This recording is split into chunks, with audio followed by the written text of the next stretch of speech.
Hey, good morning. I'm your host, BKP, and we're in, there you go. I can't start it. There it is. There's the train whistle, 8 a.m. Let's listen there. We call that small town America starting up. How can you start a show any better than that at 8 a.m. with the train whistle in the background on July 5th here in Blue Ridge, Georgia? Again, I'm your host, BKP. Right after this first set of commercials, we're going to have Dr. William Whaley in here, Ask the Doc. He is here this morning, and then we're going to have the all-star political panel. I understand Bruce is back, so we should have Rick, Jane, and Bruce.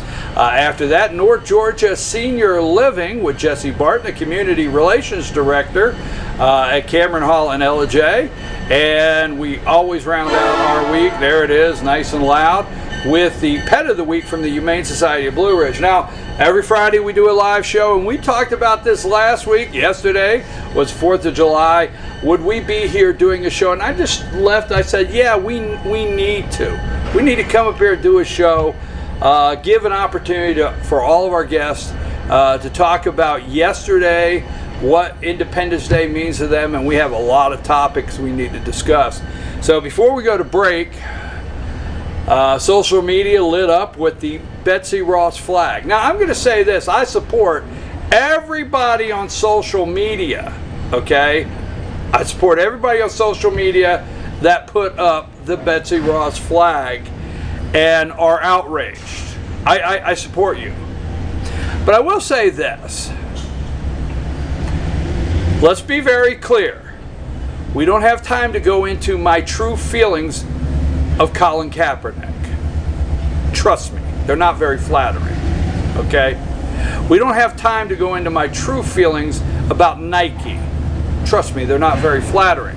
But I'm going to say this. What I have enjoyed out of this is how many people actually went to study the Betsy Ross flag. Now think about it. When is the last time you went and looked up the history on the Betsy Ross flag? When is the last time you just stopped and thought how this country started out? That on Independence Day, we fly the flag for Barack Obama with 54 stars, right? Is that what he said? I don't know. Anyhow, jokingly. But we fly the flag of today at Independence Day. We always do. And I get it. And I'm not saying all of you out there are a total disregard of the Betsy Ross flag. But on a celebration of our independence, two things we have to remember. We celebrate our independence. They were not celebrating our independence. They were declaring it. Two very different things at this time in 1776. Declaring and celebrating it. That's the big difference. And two, the Betsy Ross flag, we had 13 colonies, 13 states, 13 stripes. So if anything is an upside of this, people took more time this week to study, look at, and get passionate once again with the Betsy Ross flag, which symbolizing declaring our independence. Our flag today, we celebrate our independence. So I want to say this, and then I'm going to go. I'm a taxpayer. You do whatever you want. Your opinion is your opinion, what you want your local governments to do with your tax money. But all over the United States, I'm not a big boycott guy. I mean yelling boycott. But all over the United States, we pay taxes, a lot of them, to counties and cities and school systems. And in those taxes, schools have multi-million, not just million, a lot of them have multi-million athletic programs. From chin straps to shoes to socks to pads to uniforms, baseball, you name it. Big contracts are struck every year with your tax money with Nike. Okay? Nike goes into these schools and cuts these deals, and once they cut these deals, then the whole thing is to get your children to go out to the local store and buy the one pair of shoe. So if your boycott is one pair of shoe, it will not work. I just have to tell you. Go to your local school system, your counties. We'll just leave it there. Cities, bigger cities. Park and rec departments. Your park and rec departments, baseball uniforms, you name it. football. Now, I'm not telling you to go to these places and go after the people in charge. I'm telling you, start going to your meetings and tell them you do not want your tax money spent on Nike products. That's just my opinion. I don't know about yours. But I'm going to ask the panel in a minute. Dr. Whaley, right after this, let's take a break and we'll be right back with Ask the Doc.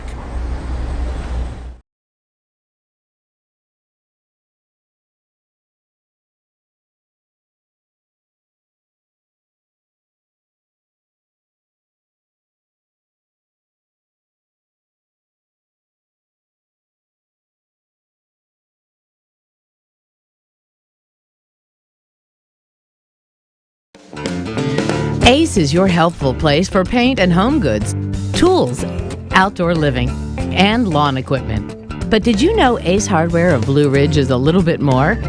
We have hunting rifles and accessories for your next hunting trip. We have Amish furniture imported directly from Ohio. And we have Ace Custom Woodworks for all your custom wood project needs, from cabinets to artwork. Ace Hardware of Blue Ridge. We have your new house in stock.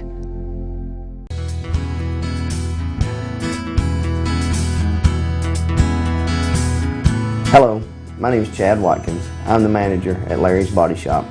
We are a family-owned and operated business and have been serving the North Georgia area since 1978. We are located at 1216 Progress Road in Ellijay, Georgia. Our shop specializes in collision repair, and we work with all major insurance companies. Larry's Body Shop is ICAR Gold, the highest role of training recognized by the collision repair industry. It is estimated that only 10% of collision shops meet these standards.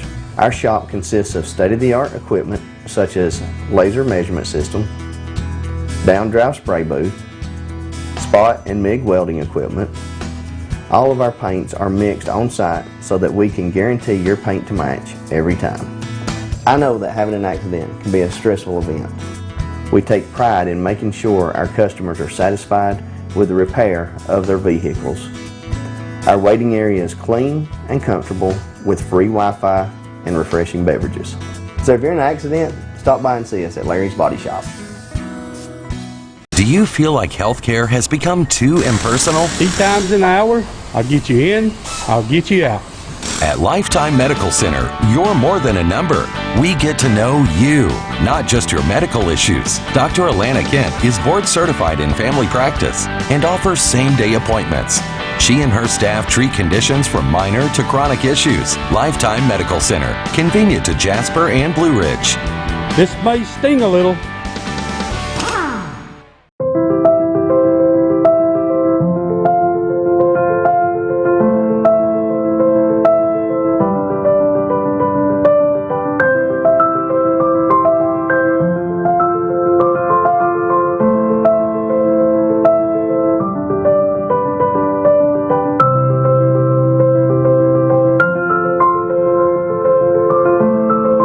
North Georgia Diamond is your source for diamonds in North Georgia.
Hey folks, we're back. I'm your host BKP. We are at Sycamore Crossing in downtown Blue Ridge, and it's time for Ask the Doc with Dr. William Whaley, That's good enough. Georgia Cancer Research Center, affiliated with Northside Yes, Hospital. sir. All We're right. trying to get it all out here. I say no computer here. Yeah, just going with it. It's July 5th.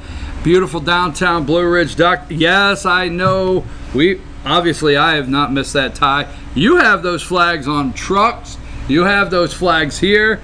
I think right here where we're sitting, I can count 10 flags. I'm good with that, right? At least, yeah. Good morning. Happy 5th, but Yeah, have a 4th of July weekend. That's what it is. We'll go with and I wanted to say yesterday, as soon as you went on the air this morning, you heard the train, Waking Up America. If you could have been right here yesterday at about 11 o'clock, 10:30, right where we're sitting, this whole area here was packed with red, white, and blue people.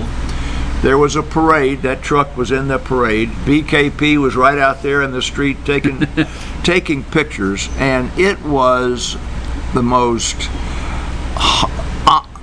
sort of humbling and gratifying experience to see small town America celebrating the 4th of July.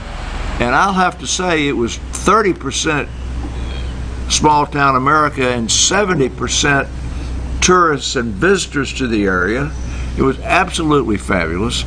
And then we had a all-day long birthday party, and then we had that birthday party on the mall at the Capitol last night. And I was just, I've seen the May Day parade in Russia. I've seen the Bastille parade in France. I've seen the Anzac parade in Sydney, Australia, and people talk about this as inappropriate. This is what countries do on their Day of Independence or Bastille Day in France, is they celebrate their heritage. He did not say I or me one time in that speech. Exactly, I'm with you. I think back to Obama's speeches, and he never said a speech that didn't have I or me in it 50 times. And it was, and his wife's there singing in the pouring down rain in a sundress, probably a $10,000 sundress, but that was America there. And for the people that get on the daggum negative of that, and they were on the negative of that 10 minutes after that speech. I'm sounding like the expert panel. Well, I'll say this, and I think it needs to be said, and I'm glad you brought it up. I want to say it with you. And yes, we do have the all-star political panel, but I have so much respect when you start into some of these things based on I do know I'm sitting next to somebody that May Day parade and so on, like the list. And yesterday, I did not see anything other than just celebrating this country. No. I didn't see anything but a celebration. Nothing was personally highlighted. He didn't say I or me one time. And I just don't understand why we can't, on one day, put everything beside us and move it away and celebrate the country. Well, I know you don't read anything negative, but the negative today was said, it's not even sure that the crowd was any larger than the usual fireworks displays in Washington. And I saw that crowd. It was big as Martin Luther King crowd. You can't tell me it wasn't. And they wouldn't ever show how big the crowd was between the Washington Monument and the Capitol on the backside of the mall, where they would not have been able to see except by screens or at least listen. But they could see the flyovers, they could hear the music, and the place was absolutely packed. CNN said this morning, a unifying speech from a very divisive president. Oh my God! That was the quote. Right. Let's move on. Ty. Obviously, it's 4th of July week. I'm gonna wear it all weekend. Now I got to tell you one thing. All right. There's a fire going on that they're not putting out in our country. Do you know what that is? I mean, a real fire, burning fire. I'm not talking about a political fire. No. Okay, now, Josh, you know that the ecologists say that when lightning strikes in a forest and starts a fire, if it is not threatening homes and businesses, it should be allowed to burn. Right. Because that's God's ecological way. Animals know to move. Animals know to move, They do, and they're going to yes. be right back. Okay, now, there's a fire burning in Lexington, Kentucky right now. Been burning for 3 days, and it's a tragedy. It's 80,000 barrels of Kentucky bourbon. Right? Now it's beginning to come up, right? 80,000. And they're letting it burn out. Why? Instead of putting it out. I'm not for sure. Well, because if they put it out with flame, then that bourbon would run into the creek that would get into the river, and it would lower the oxygen content, and it would be adverse to the fish. So they're burning up 80,000 barrels of bourbon to protect the fish. I agree with that. So it's just a tragedy up there that 80,000 barrels of Kentucky That bourbon was is good. burning. That may have been your best entry into something. I think I remember. Okay, well. That was great. All right, let's Burn get the on. bourbon. Let's get to Let's questions. questions. I All didn't right. bring anything today. All right. We'll just roll with Here's Dr. the Willie first- has our Here's first the first question. Now, this is a follow-up from a few weeks ago when we did melanoma, then we did sun protection, and we did skin inspection, and then I think we had the red spot question the next week. So people really are interested in what's going on the surface of their skin. So here's this question, and BKP won't be able to pull the negatives out, but I'm going to do it for you. I am a 47-year-old female, and I had a melanoma removed from my lower back in January. It was the first time I've ever had anything abnormal, and the procedure was outpatient.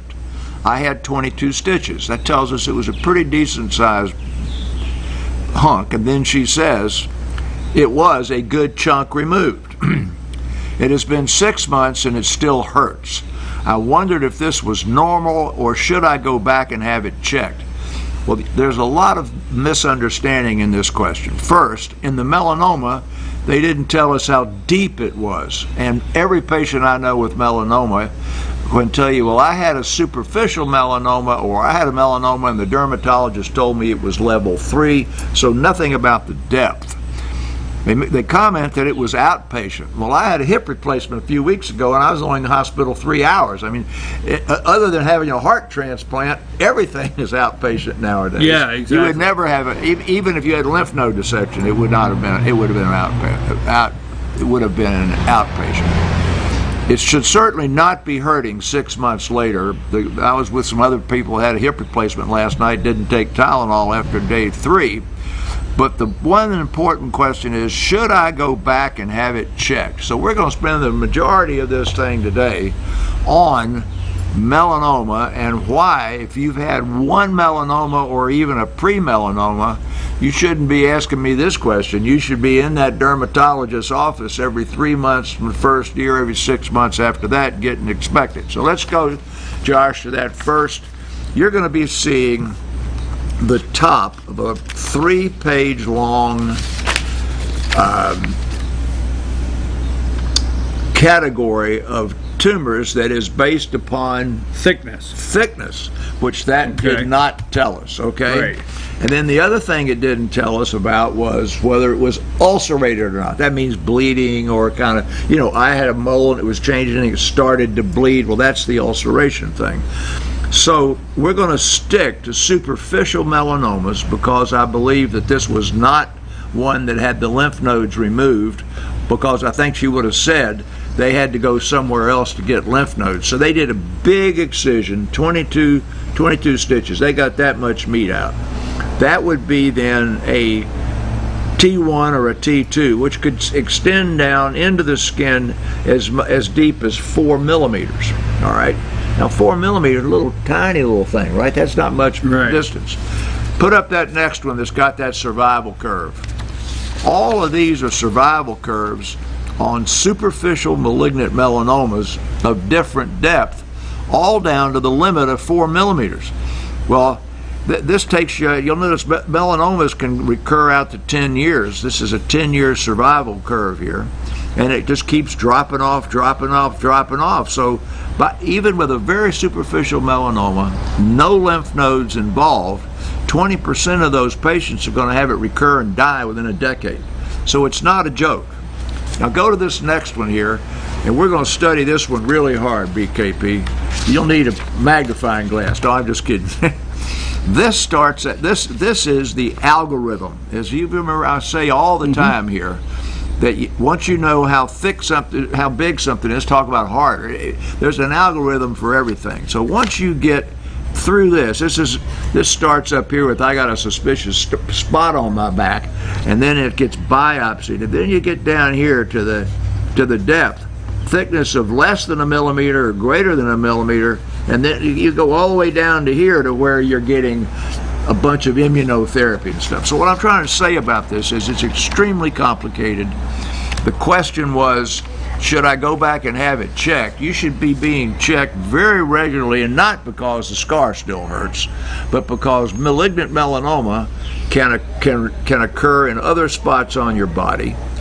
A good workup for a melanoma patient is you got to go to a real eye doctor and have your eyes dilated and your retina photographed, because the pigment in the eye is melanin. So this person here really needs a lot more education about follow-up, about seeing dermatologists, and about getting clinically tested again and again and again. All right, we're going to throw that next one up there, and it's not going to stay there long. But you've been over this before about how do you tell if it's a melanoma, symmetrical, asymmetrical, blah, blah, blah, blah, blah. But the truth of the matter is, I believe I told you a story, my melanoma, my dermatologist and I both thought it was nothing, and that something over here was something. And when I had those 3 biopsies, this was the melanoma, and the only person who was suspicious enough about this lesion to get it biopsied is one of your expert panel, and the doctor who took it off as a courtesy to her, and it was a melanoma. So what I'm trying to tell you is, even if you've got that chart posted in your daggum house, you can't be certain that you know how what a melanoma looks like. There's a guy with a big engine. All right, pull up that last one, that next one that's got that. This is we had a couple weeks ago, we had that red spot question. This is a red spot. And this right here is a melanoma that has begun to go away, which is a bad sign. And I just venture to say, nobody around here is going to be able to tell whether that's a red spot because you got bit by something, or a red spot that's a melanoma, without you going to the dermatologist, getting it officially looked at and biopsied. So pull out that last one, then we're going to get off of melanoma. This 47-year-old female, whoever took that thing off was probably a surgeon, and whoever biopsied it first was probably a dermatologist. This lady, you got the chart up where they can see it, needs to be going. Generally, if you have your first melanoma, you come back at 3 months, 6 months, 9 months, a year. If you're not biopsied again and nothing seems to change, it's going to be every 6 months out to 5 years. And if you've had nothing else biopsied, it's going to be annually after that. But the natural history is you're going to have lots of biopsies. I have a colleague who has as many as 10 biopsies every year. I have 3 to 6 biopsies every year. So you need to go where somebody knows what they're doing, can examine you, decide whether it's really something, pull that boy out of there, and then tell you what to do, so that you don't have to write me a question about it, because you ought to have this in your you ought to have this in here, where you say, send me a memo in 3 months. And you say, send me a memo in 3 months, and repeat it in 3 days, so they bug you enough to where you can remember to go in and get treated. Got it? All right, well, that's the end of that one. That's the end of that. Did you learn anything? Yes, I did. I didn't say a word about sunscreen, did I? No, not a word. Hey, folks, Ask the Doc with Dr. William Whaley is brought to you by North Georgia Cancer Research Center, affiliated with Northside Hospital. We always appreciate them for this segment. And now our second question. All right. I'm glad you're doing all the work. I am enjoying this Friday morning. You worked hard yesterday. Oh, thank you. I appreciate it. Wait a minute. Not only did you work hard, but it was hot. Oh, it was. It was quite hot. And you were running up and down the street photographing small town America having a birthday for their country. And I noticed that you had the camera, you did not have a shoulder bag, and you did not have a bottle of water. So you had to be stopping somewhere every once in a while and getting a slug, or going in Tupelo tea and getting a tea. But I mean, you were not drinking water, and you were sweating. Then two of the participants in the parade threw me a bottle of water. Oh, good. Yes, because you were sweating like I was getting ready to say something politically incorrect. He was sweating like he'd been working in a field. All right, let's move to question number 2. All right, okay. I like this question. This question's a kind of a colon cancer awareness question. This says, I am concerned about my brother. Praise the Lord that we have somebody that's concerned about their family. And I wondered if you could help. He's 50. He's having issues with what he was told was colitis. What causes ulcerative colitis, and are there changes with his diet which could help him? Well, that question's got several parts to it, and the first part is we don't know that he's got ulcerative colitis. But when somebody says colitis, the average guy thinks ulcerative colitis, and he does that because there are so many television ads that are trying to get you to take Phil Mickelson's arthritis medicine for ulcerative colitis, that it is making like everything that's in the colon that's not right is ulcerative colitis. And ulcerative colitis is the minimum of what goes on in the colon. Now, when I say itis, Josh, what do I mean? Yes, you actually remembered. Inflammation. All right. Good. So dermatitis is inflammation. I won't be able to deal with them the rest of the day. Okay, it can be poison ivy, it can be acne or whatever. It's an itis. Tonsillitis can be viral, strep throat, mononucleosis. So let's go to that next question, which is that next thing. We won't have that up there long. But people really don't even know what the colon, where it is. I mean, so if I asked you where's your colon and had you stand up and show me, you'd be doing like this. So this is up, right? Okay, if you look across here where it says transverse colon, yes, that transverse colon dips down right to about where your belly button is. Okay. So most of what is going to be colon symptoms is going to be in the right lower quadrant, the left lower quadrant, or the mid-abdomen from the belly button south. All right, let's go to that next one. This next one, and you aren't going to be able to tell a whole lot of difference between these two. This is looking at the left colon, which is the most common place. That shows the normal colon. It looks like you cut a bamboo thing, and it was just short bamboo, right? And then it says inflamed colon. Well, you can see this little pebbly stuff in there. That can be a million things. That can be infection. That can be immunity. That can be a low blood supply. That can be autoimmune, like ulcerative colitis. It can be inflammatory, like Crohn's colitis. And let's go to the next one.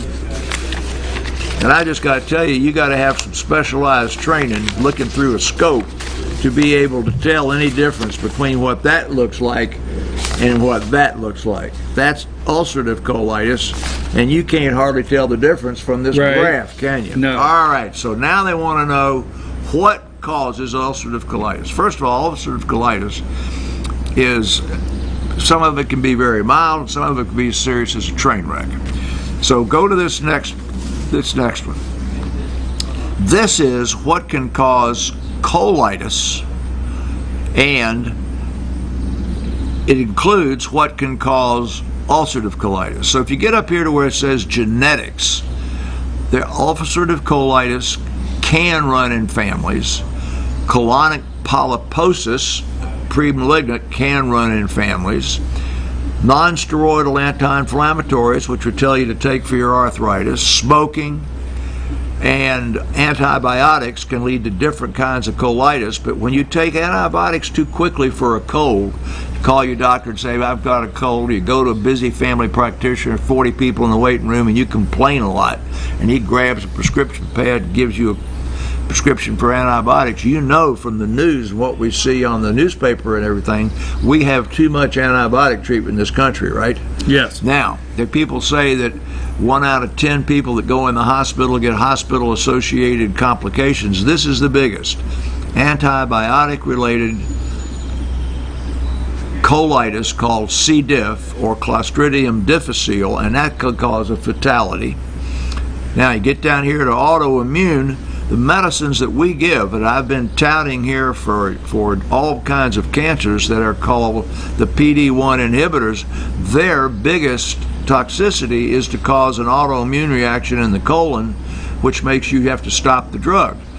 And it's a very serious reaction. You say, well, why are you giving a drug with a serious reaction? Well, we're treating cancer, for goodness sake, and this only happens 0.5% to 1% of the time. So the hazard-benefit ratios on the side of giving the autoimmune drug, but keeping your eyes open for the complication. Lastly, I think smoking causes everything from bad breath to gray hair, so they throw they throw the tobacco in there. All right. Yes. Go to this last. Well, you say, about every time we have a question, yes, and you have a there. chart, smoking gets in there, right? Yeah, flat feet, hemorrhoids, headaches, everything. I mean, really? Have you ever seen one that doesn't have smoking in there? Absolutely. All right. I mean, the car wreck, maybe. Even though you dropped a cigarette on the floor and you're fumbling for it, everything. That's like the distracted driving with the cell phone. Right. So this gets back to the meat. Show this last one. This is what we call the Venn diagram, the overlapping circles. And this is the causation of ulcerative colitis. It can occur without any of the three, but if you have a genetic predisposition, if you have a stimulation of your immune system, it can be lots of different things, and the environment really means diet. You can pull that off. But basically then, ulcerative colitis is going to be crampy abdominal pain. Last week we had irritable bowel. Remember, yes. That was alternating constipation and diarrhea. That ain't ulcerative colitis. Ulcerative colitis, they're going to have pain. They're going to have bloody or mucoid stool. They may have weight loss. They may have anemia. They may have fever. And that's a serious disorder. It needs to be in the hands of a gastroenterologist, and it needs serious treatment. So both of these questions asked things that people in the general world ought to know. And first one, and I'll go back to the first one, is if you've had any kind of a melanotic spot, any kind of a skin cancer removed, you don't say, well, that's over with, kind of like having, tooth pull. You don't go back to the dentist every 3 months to say you need to pull any more teeth, right? Right. But if you've had a malignancy on your skin, you need to be under constant follow-up the rest of your life at some interval by a dermatologist that knows what he's doing. Now, if you've had an episode of colitis, we've got diverticulitis, we've got all these other things. It's not simple enough. You've got to be in the hands of a gastroenterologist. He's got to look in your colon with a light. He's got to make a diagnosis. He's got to make a treatment.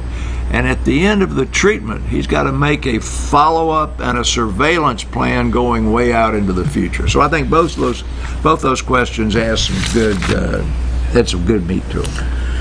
Thank you, Dr. Whaley. We also want to thank the North Georgia Cancer Research Center affiliated with Northside Hospital for this segment. Now, if you have a question for the doctor, you send it to info @fetchyournews.com. Put in the subject line, Ask the Doc. Dr. Whaley will tell you every week if you give detail, male, female, age, and break down some detail, he can really bring the answer. Vague, it's tough to deal with, but if don't be so vague. I understand, so we'll leave it there. Send us your question. We'll get it to Dr. Whaley. Also, follow our social media, Fetch Your News Facebook page. We always have things up there about Dr. Whaley throughout the week, and if you post a question in there, we'll try to find it in our social media. So anyhow, you can always ask Dr. Whaley a question. Okay, at this time, we always like to have a couple minutes before we close and get the all-star panel in here. What's new? What's happening? Did you see what I just did right there? I think you killed something. I killed a chigger. You killed. You're right. This is small town America waking up. We've got chiggers in the studio here. Yes. Hey, all right. These are the frequently asked questions. Ticks 2019. Right. Right now is tick time, mosquito time, as we said a few weeks ago. I have not seen a report, and I looked a few days ago, tick-borne illnesses, we've had none reported in Georgia yet. Up here we've been talking about CBD oil. Remember a couple weeks ago we talked about the increasing availability in other states of marijuana for recreational use, and we were advocates for the use of marijuana in a medically controlled experiment or in medically controlled environments. And I mentioned long ago that marijuana is a stimulant to eating, and people always talk about you graze and eat a lot when you have marijuana, and we try to recommend a product for our cancer patients who can't eat. But it's gotten to the point now that it hit the medical news that people in states where marijuana is not legal are using pot obtained from them for friends that bring it from legal states or illegal states, actually with intent not to be recreationally using marijuana, but to help them sleep as a sleep aid, and because they're so afraid of taking the opioid for pain. And I think it's sad, really, that the opioid epidemic stigma has people with chronic pain that deserve to be treated with opioids feeling like they're criminals. And I need to not take the opioid. I need to go buy pot, which in this state really would be criminal. So I think that was in the news yesterday, and it made me feel a little bit bad for people with chronic pain who are beginning to feel like lepers or like people. We have discussed that before, because we don't make light, and never have, of the opiate crisis in this country. No. But we always, we got to remember, there are people that live in this country day to day with chronic pain. Yeah, and I've got a guy that was shot in the pelvis in the Battle of Hue as a veteran, and he's had 40 operations. And he's got a really bad back. I've got my back guy in Atlanta is going to be seeing him for free, and there's not anything they can structurally do for his back operatively that hadn't been done, and he's in agonizing pain all the time. And just as his last visit to the civilian doctor that the VA let him go see, the civilian doctor made a big deal out of refilling his pain medicines. He's been on these pain medicines for probably 15 or 20 years. And he came in the office Tuesday, and he was really almost in tears over, what am I going to do about my pain if I can't take these medicines? I said, you're going to take the medicines. If they got it where you can walk. I mean, the poor guy's on his, it's just tragedy. He's a veteran. He needs his pain medicine, and I'm going to make sure he gets his pain medicine. But anyway, that was the thing I wanted to tell you about that. Anyway, that's enough. I appreciate you very much. Thank you. Well, we can talk about the foodborne illnesses again, the blueberries with the listeria on them, but I get them from Mercier fresh. I agree with you, because I want to be careful on that one, because we're a blueberry household. Yeah, we are too. That's why I said don't get them frozen from that. These are all frozen. They've been put up a long time ago. They're fresh right out here. You don't have to go 400 yards to find blueberries that are fresh, strawberries that are fresh, tomatoes that are fresh, in small town America, being locally produced and sold on the side of the road. Take them home and wash them well, but don't buy the frozen ones. There. Hey folks, again, we want to thank North Georgia Cancer Research Center, affiliated with Northside Hospital, for this segment. Now, if you would like to share these with your friends, go to our YouTube channel, FYN TV, Fetch Your News. Our playlist there, check the playlist. If you subscribe there, you'll always get a notification. Check the playlist, Ask the Doc, and there's so many different subjects and questions we've covered that you can share with your friends. Again, don't forget, send your questions to info@fetchyournews.com. Put in the subject line, Ask the Doc. Now, we have over here in the wing, we have 3 of them over there, and they're already discussing. They were at the birthday party all day yesterday. Yeah, they're discussing. They were all at the birthday party. They were down here at this parade. So they're ready to go. Watching that stuff last night. I don't know if they're ready to go or not. Because they were celebrating the birthday of America yesterday. You think they might be a little shaky? We'll find out right after. They're not going to be the least bit shaky. We'll find out right after this with It might be spooky, but not yet. all-star political panel. Will be up right after these messages. Take us to break, Josh.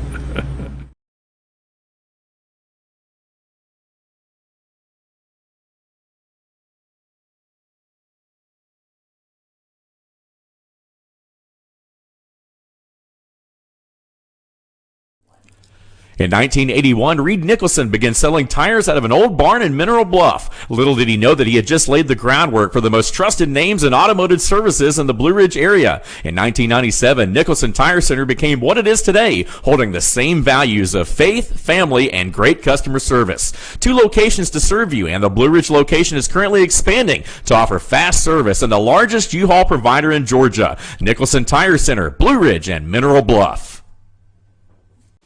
Hi, I'm Rhonda the Mattress Lady, and this is my husband Gary, owners of Mattress Overstocked in LJ next to Walmart. And we want to earn your business. From the time you walk in our door to the time we deliver your new mattress to your door, you will see the difference. Our selection and prices are the best in North Georgia, and customer service is our top priority. So y'all come on in and let us help you find the right mattress at the right price. That's Mattress Overstocked in LJ next to Walmart.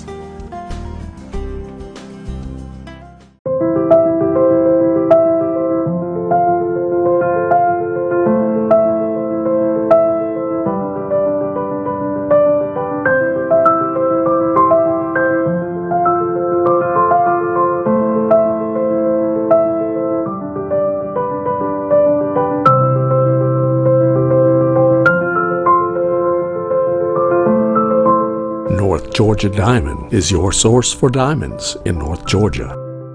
Circuit World, with multiple locations to serve you in Murphy and Franklin, North Carolina, Blairsville, Blue Ridge, and LJ, Georgia. Locally owned and operated since 1985. Appliances, electronics, and furniture. Name brand products like LG, Samsung, Dell, Whirlpool, Ashley, Catnapper, and more. No credit check, only 10% down on furniture, and only $10 down on any new lease purchase. Mention FYN10 for your special deal today at Circuit World.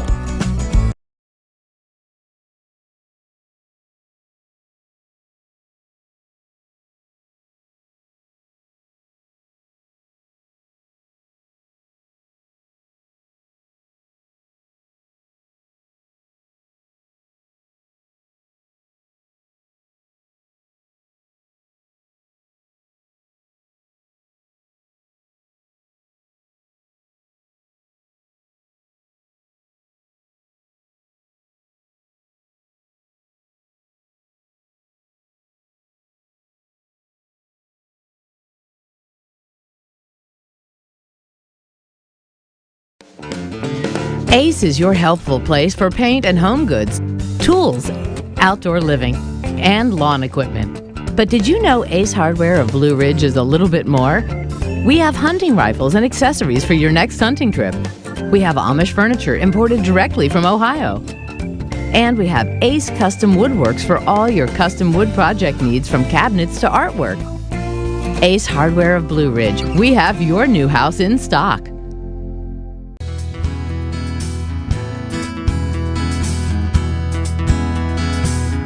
Hello, my name is Chad Watkins. I'm the manager at Larry's Body Shop.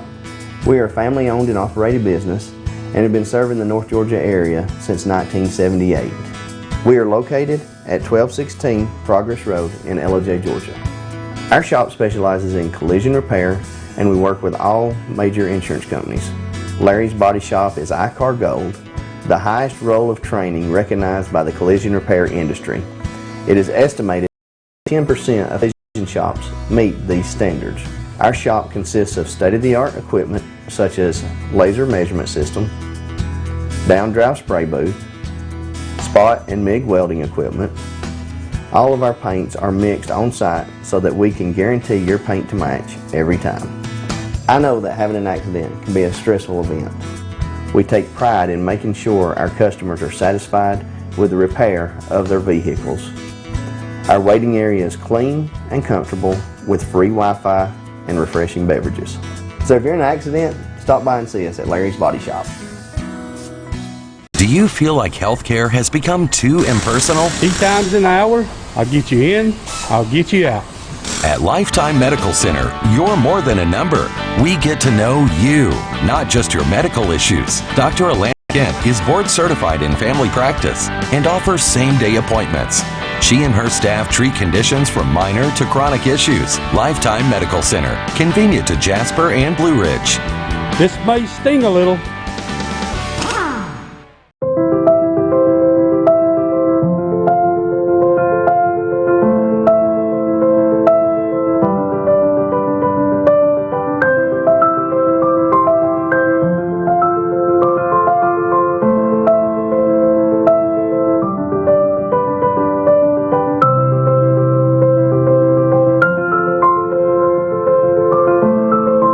North Georgia Diamond is your source for diamonds in North Georgia.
We're back. I'm glad to be back. I get four lovely minutes with these 4 minutes. 4 lovely minutes with Bruce, Rick, and Jane. They sing songs. They do everything. We're gonna have to do the outtakes. Peter, we're gonna Paul, have, and Mary. We're gonna have to like 4 minutes. We're We gonna sit have here for 15 minutes. Well, we're gonna have to do a whole show of outtakes. Anyhow, I'm your host, BKP. It's time for the All-Star Political Panel. Glad to have Bruce back, Rick, and Jane here this morning. Happy 5th of July. And, you know, a lot of people asked us last week, you got to do a show, And, you know, I have to tell you, I walked up and down through here yesterday, handed cards out to people, talked to people about the show. We may have visitors from other states this morning that are actually tuned in that were very nice people up and down the parade route. But okay, so I'm wondering what we're going to talk about, and then I'm really like, that's a joke. I know all of us, so what are we going to talk about?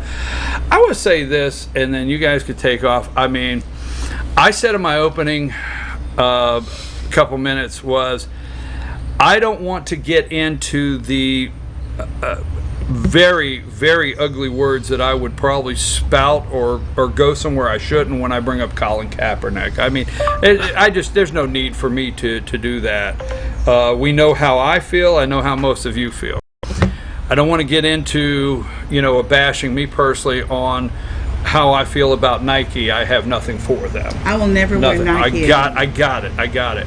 But I'm going to say, in all due respect, as they say, right? The good side for me on this is I think a lot of Americans really took the time to look up the Betsy Ross flag. 2 weeks ago, not that we wouldn't, and not that, see, this group, we understand it, we get it, and I hate to say it that way, we get it, but 2 weeks ago, would we be talking about the Betsy Ross flag? Would it be all over? Would it be a major education? Would you have people today that say, if you walked up and said 2 weeks ago to a lot of people, what are the 13 stripes? Why is there 13 stars? You know, you would have one of those jaywalking moments. I don't know. That seemed to be the number. They ran out of yarn or what? You know what I'm saying? Seriously, right? You agree? But now so many people have really looked into the Betsy Ross flag. That is, I guess I'm going to say, the upside that I like is that the Betsy Ross flag has gotten the true exposure that it should have. due to we've taken something bad for me. You get what I'm saying? Yeah, absolutely. Social media blew up over it. Now people are angry with Nike. People are angry with Nike. They're angry with the other fella. But social media has blown up with the Betsy Ross flag, and I think it's amazing. So, what say you? You want to start with flag controversy? I really don't want to talk about it. I don't want to talk about Kaepernick. I didn't even say his name. Why'd you have to go there? I think he's. I think he's totally irrelevant. I don't understand why Nike would kowtow to a protester like that. If there was the perception, I think that they had that it might unintentionally harm somebody's feelings. Yeah, I mean we've gotten to the point of everyone so trigger happy on social issues that maybe might be offending someone. I mean, it's crazy. I called my son the other day, who works for a competitor, Right, competitive brand, right. Mizuno USA. He shot you. Are you getting ready to promote your new? They make running shoes, and they make great ones. They sponsor the Peachtree Road Race. Rick's getting ready to do an ad spot that I'm very okay. I endorse his ad spot. I said, son, you guys need to make a Betsy Ross shoe. He said, Dad, you can't believe the phone. Ringing off the hook. Please make a Betsy Ross shoe. We'll buy every one you can produce. And make a better looking one than Nike, because it was a pretty It was ugly terrible. shoe. It was an ugly shoe. Maybe Go with that's it. why they took it off the market. I see it getting ready. So go.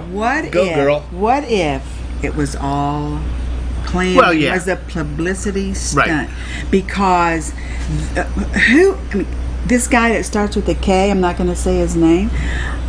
What power is it? Why do they care if he calls them? I mean, this idiot calls Nike. Well, hey guys, I think you better. He's on the payroll. I like where Jane. No, I like where Jane. I like where So Jane what? just went. But so what? I mean, it's caused this uproar, and then they had other people come in. I wish they would make a shoe. By the way, can you get me a discount on golf clubs? I need new ones. I really, and they Mizuno's good. So I know. I think this is all.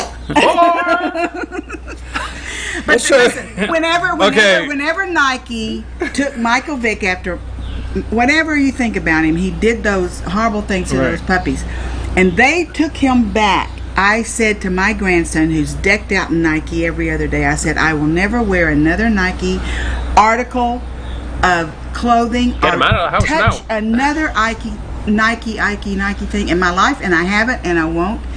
And I think it was all planned. It was all rigged right at the 4th of July. I mean, there's something to be said about that. Wouldn't you love to see what the actual production numbers of those shoes, and do they exist somewhere?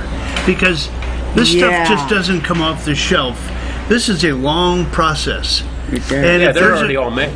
Exactly. If there's a manufacturing Vietnam. Yeah, exactly. If they're already manufactured, that means that several containers have already hit this shore. I like what Jane said. I'm going to interrupt you.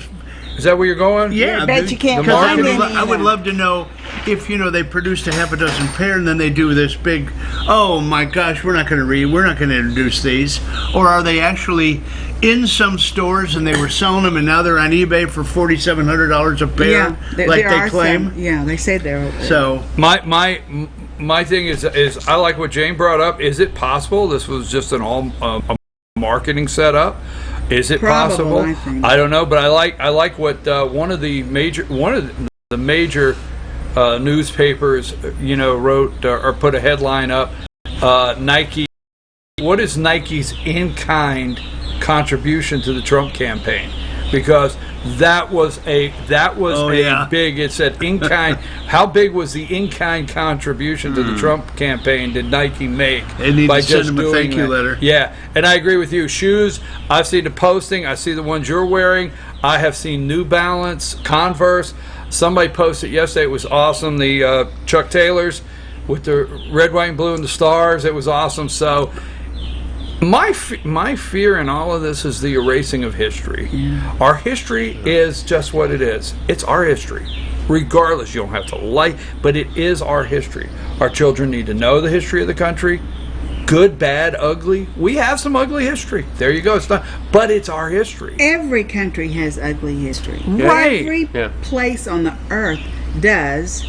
And the fact that they think they can get away with this, and they are getting away. And cheerleading, you've got girls softball, you've baseball, wrestling, you name it, okay?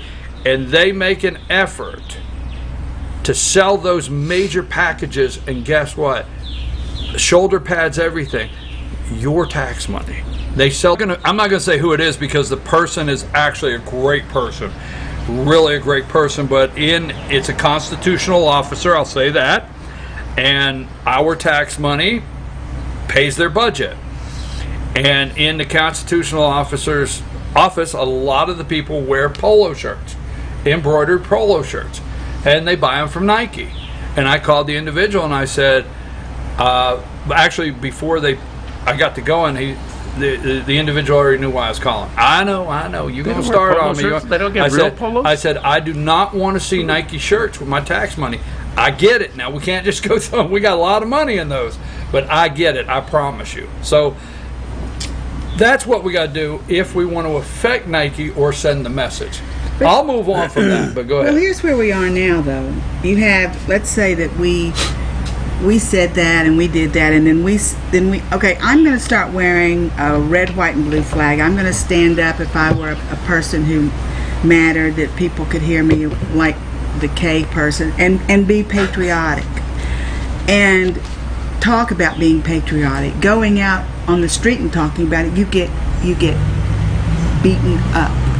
You see the difference? They can come out and do whatever they want to do, but if we wanted to stand up, look at Oregon. And so it's kind of now it's at a point where it's not equal, because those people are dangerous.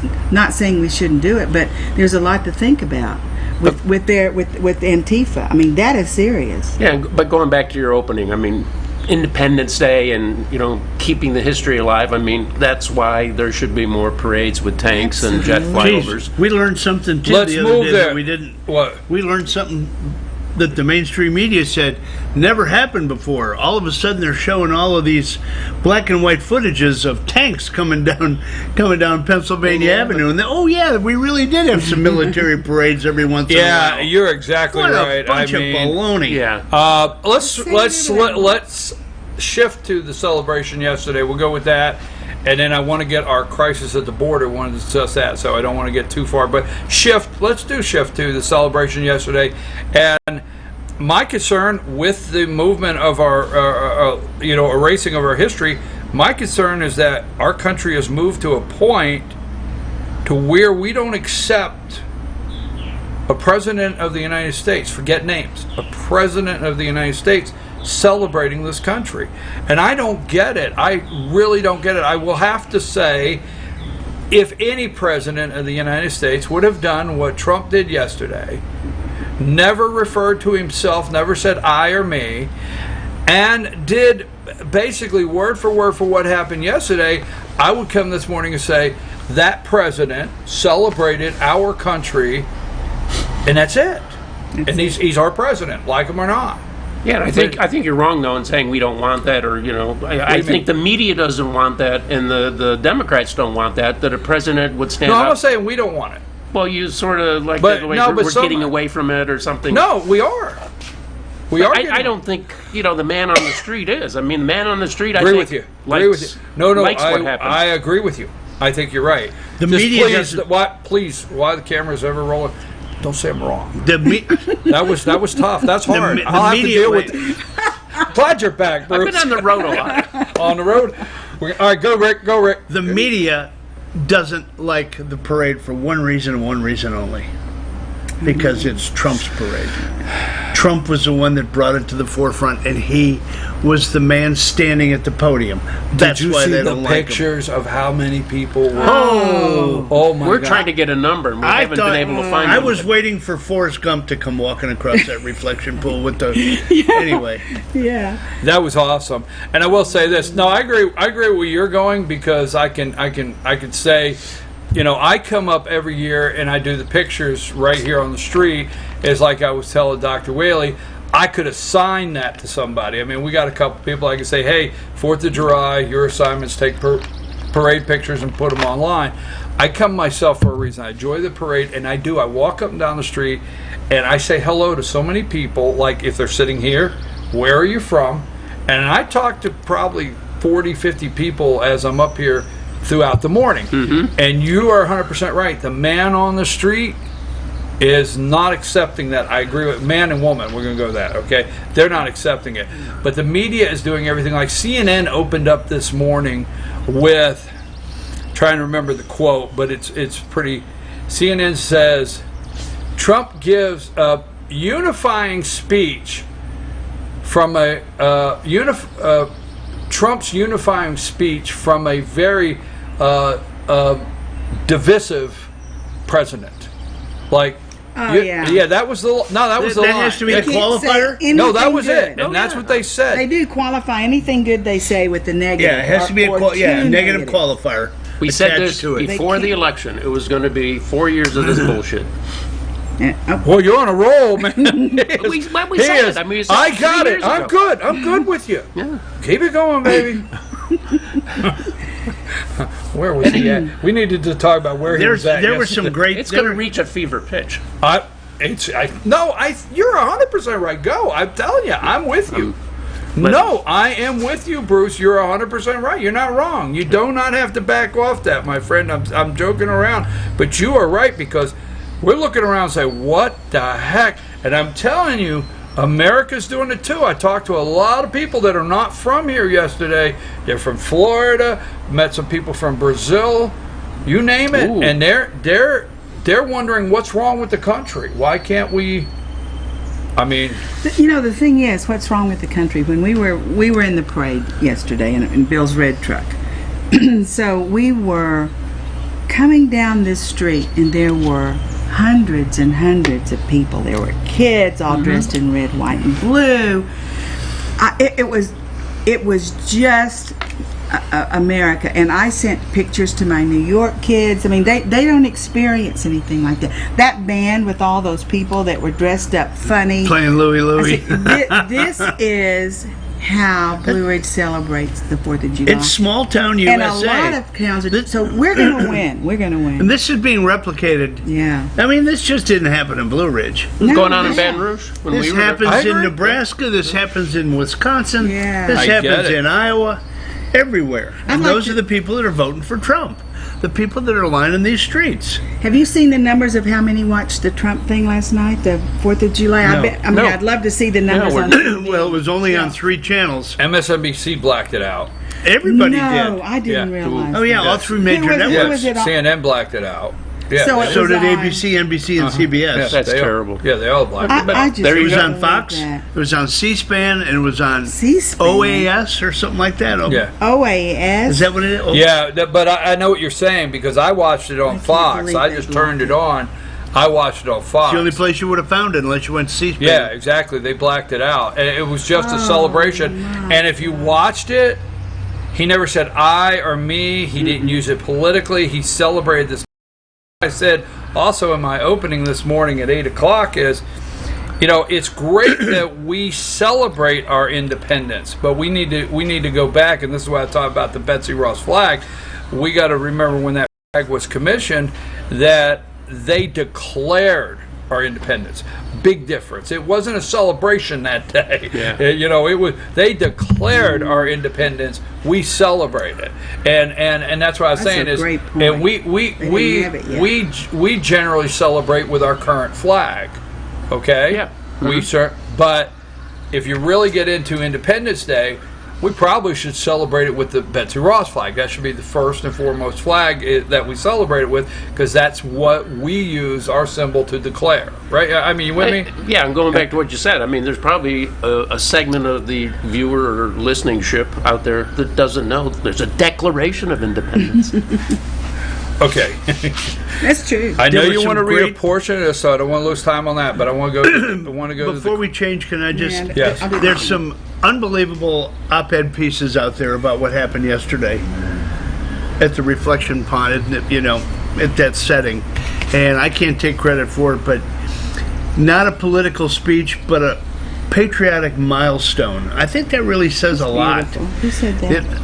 One of the op-ed guys that I read on Breitbart. Okay. Mm-hmm. Trump invited us, which is what you said, Trump invited us to celebrate our country boldly and explicitly, something other presidents in the past were too timid to do.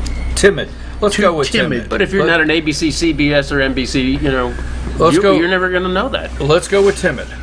That's a good point, because I've been talking about that. That's how they plan to beat Trump, is not letting the word get out.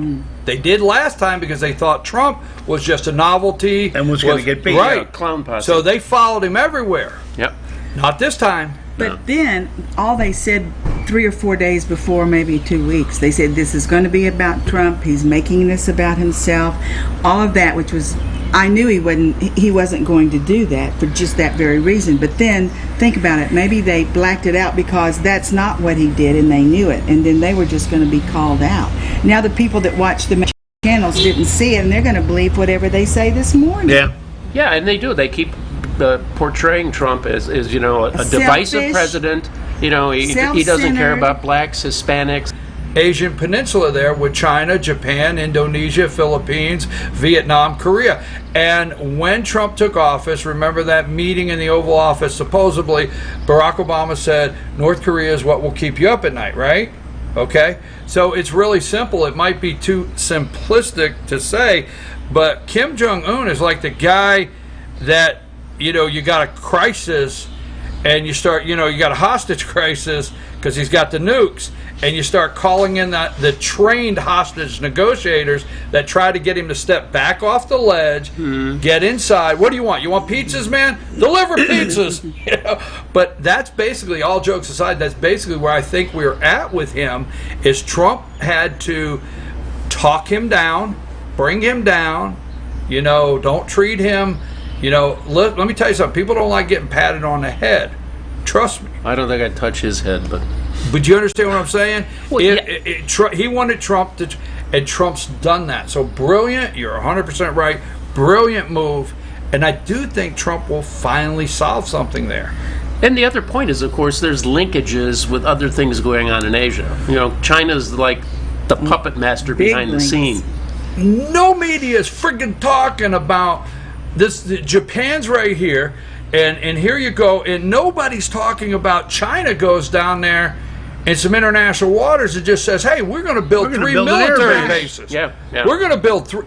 Obama's administration, China has 3 military bases, islands that they built, that they said, our rich Chinese people are going to go down there. No, it didn't happen. It's going to be a playground. All right? Yeah. And it's a military site. Now, I think we know here that this South Asian peninsula and the South China, that whole area is a tinderbox that could go off at any time. Any time. There's some more game planning that is talked about, an incident between the Philippines and China. Exactly. Because they're very contested islands. And think of this. I get tired of, if I'm Trump and I'm sitting next to Putin and I got some dumbass reporter, I am sorry, and they're standing this far away. Mr. President, are you going to tell him not to meddle in our election, please, Mr. President? I would have done the same. I'd look over and say, don't meddle. Don't meddle in my election, all right? Are you happy? That's the only thing he didn't do that I wish he would. I wish he'd turn and say, are you happy now? Yeah. I wish you would have. Yeah. Because, go ahead, I'm sorry. No, that's all right. My theory is, this is a rabbit hole, I guess, but my theory is that the deep state and the people that want war. They want it, and they're egging it on, and there's so much money to be made, there's more control. I mean, they want war, and so they're doing everything they can to provoke it. And Trump, I believe, knows they want war for whatever reason, and there are a lot of reasons besides just they get rich. So it's going to be hard working against all those people. I mean, they're powerful. They're still here. The deep state is alive and living. What you got here? Well, this is just a little teaching moment about why kids and millennials don't really want socialism. Why they need to learn why they don't really want. So we can talk about that later, or don't talk about that. I'm interested in teachable moments. Did Joe and Mika say anything about the? They're off this week. Oh. Are they down in their Florida home? They're not creating their crisis this morning. They've taken crisis management day off. Okay, so they have children. They have child psychologists. Of course. having 10 to 11-year-old children in the detention centers draw them pictures. And they are running with that as news this morning. The disturbing pictures that the kids in the detention centers are drawing that will psychologically mess these kids up for life. And they actually have, now this is MSNBC, they actually have professionals. Of people down there, and we don't have enough place to put them. That's the plan. They knew that was going to happen. They knew what they were going to say when that happened. That's all planned. It was intentional. There is. It's like rules for radicals. I mean, there's a 1, a 2, a 3, a 4. It's all probably literally written down. I tell you what, I was in a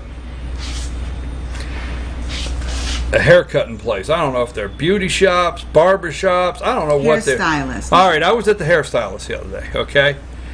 And there was an Atlanta doctor there. And I was talking to somebody, and we were discussing this. And this doctor from Atlanta in this hairstylist place never said a word. Just let me talk, and the other person. And all of a sudden he looked up and he said, "It's 1984. All over again. All over again. He said, this was a doctor in Atlanta. Just all of a sudden he said, it's 1984. Did we not talk about that the other day? We did. But I mean, here, I do think, what my point is, I do think, I don't know this individual, but I do know is a doctor from Atlanta, and I keep saying that's redundant, but what I'm saying is, I do think America's about had it. I think we are, because I think you're right when you say I think there's a flashpoint. I hate to put it like that. So what happens at that flashpoint? I don't know. Bullets fly. Strife in the streets. No, I think we're at a flashpoint, because I'm going to tell you something. They want it to be a flashpoint. You know, Donald Trump, the American people have to be. My hope is, how about this? My hope is the American people coming back and say, you know what? He went out there before the 2018 election. Held a lot of campaign rallies. He told us what was happening with immigration. People told us these caravans were coming, and the media told it was a created fake story. That like this whole thing for an election campaign stunt. And I think that I'm going to give the American people credit, the majority. They're sitting back now saying, I don't think Donald Trump lied like you told me he lied. I really do. That's the walk away. Is that the hope? Yeah. Do you think it's possible out there in America right now? Absolutely. Out of his mouth. Like, wait a minute. Well, it's the same thing. This guy didn't lie to us. Remember the 2016 polls? I mean, Trump's going to lose by 5 Irrelevant. to 7, and all that. I think polling is like just. It's interesting. It's a thing of the past. Just last night, part of my celebration of independence, I watched the returns come in.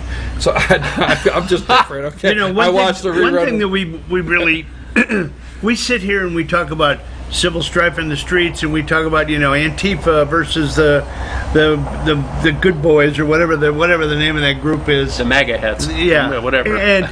But you know what? There's an undercurrent also that's creating this, so that we have civil strife, and that's the same undercurrent that wants open borders, new world order, one government.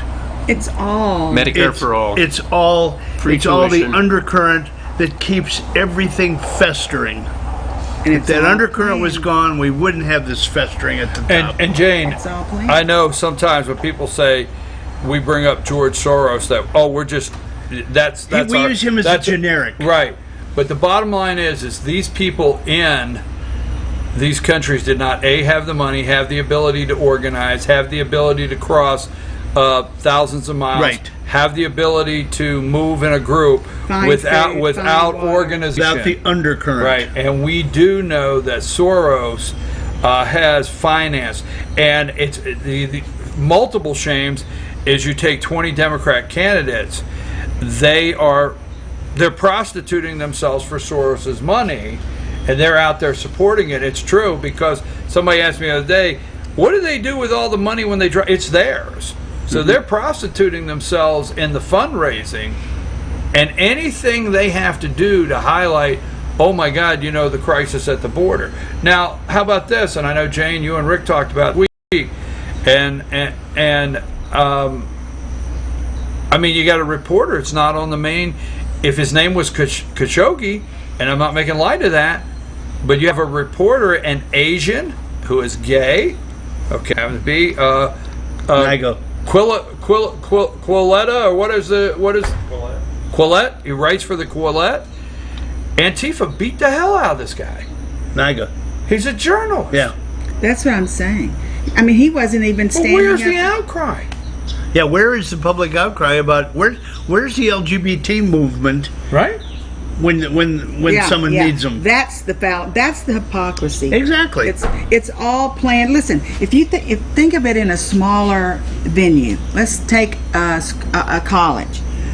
10 of us want to create discourse. We want to create not discourse. We don't want to have any discourse. A problem. We want to just wreck the college. You go to this fraternity and you tell them this fraternity said this about you, and then you get up the blacks and you say, look what they're doing to you. You just stir it up, and then you say, what else can we do to stir this place up? And you find ways to do it, and that's what they're doing for the whole world, really, the whole world. And it's more invasive than people know. It's a huge plan. I know we're close on time, and I want to make sure if there's another subject we didn't cover, there's so many. But Jane, we have talked, and just for the viewers out there, we have talked a couple times about doing multiple things where it's more information to try to help, share information with millennials and younger people out there of, hey, this is why you need to think twice about everybody paying for your college education. This is why you need to think twice about Medicaid for all, these kind of socialism. So you did print this out, and I do want to say, I know you said you didn't want to read the whole thing, but what is in here that you really want to share? Because I don't want to leave without doing that. I had a really teachable moment with my liberal grandchildren. It worked beautifully. So I thought, okay, I want to give people some tools and some thoughts. So how to contradict what they say. So if you have little children, if you have 7, 8, 9, 10-year-olds, and listen, they come home spouting this stuff from grade school in their own way. They're teaching them this in grade school.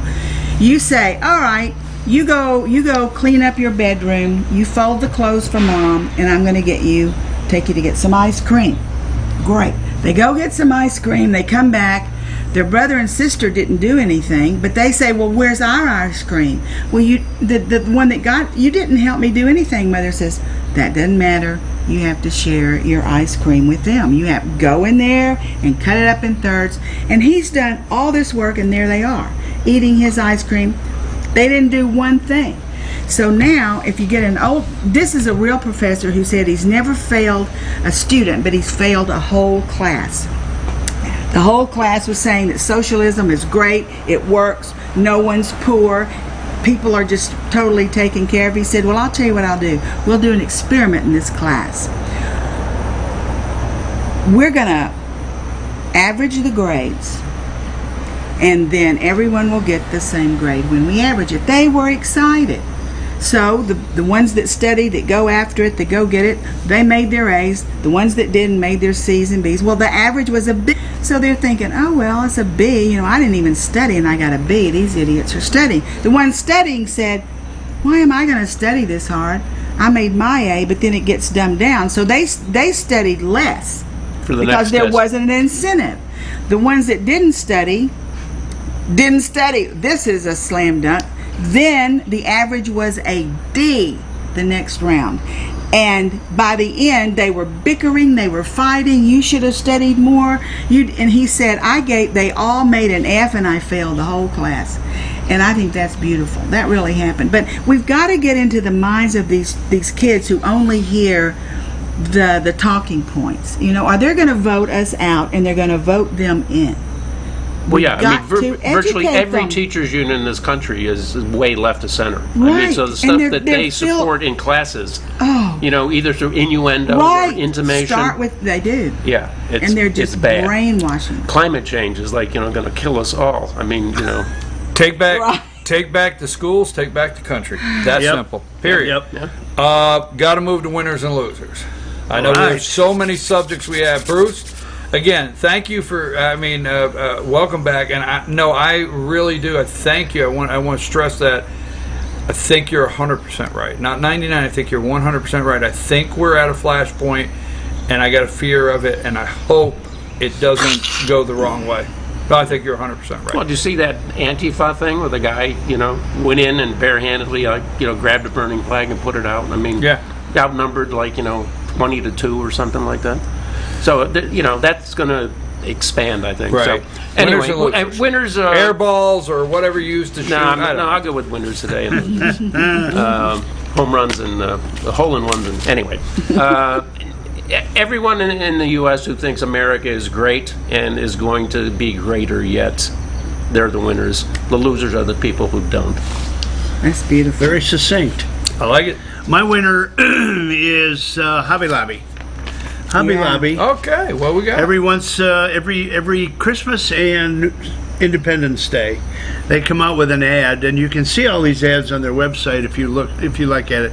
But every one of them has one theme: one nation under God, and it takes presidents, founding fathers, Supreme Court justices, Congress, and it talks about how every one of those groups have contributed in some way to recognize that we are one nation under God. And that was published, as they do every year, in newspapers all over the country. Full page ads from Hobby Lobby. That's what it looks like. Go to the website, check it out. My loser was a tough call. I had two of them. One of them, the loser that did not make the final cut was Frederica the Rodeo Clown. This week. Frederica the Rodeo Clown. I couldn't wait to call her a rodeo clown, and if you want to come after me, come after me like you're talking about doing with all the other people that make fun of the politicians. My real loser was Jessica Tarloff, a Fox News contributor, Democrat, strategist.